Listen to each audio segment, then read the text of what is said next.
With the latest update in After Effects, you now have a much wider range of tools for working with native 3D objects in the 3D workspace.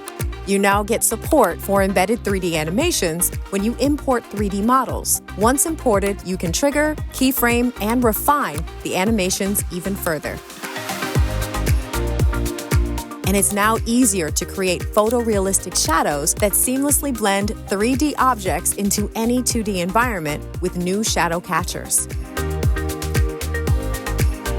And with new depth mapping controls, you can isolate effects in 3D space for realistic focus pulling, better lighting, world-enveloping particle effects, and more.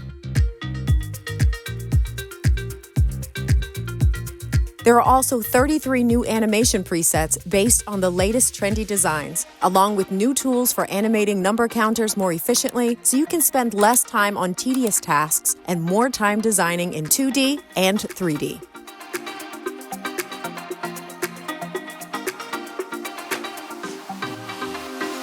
Plus, cameras and lights are now consolidated in the Properties panel for faster editing.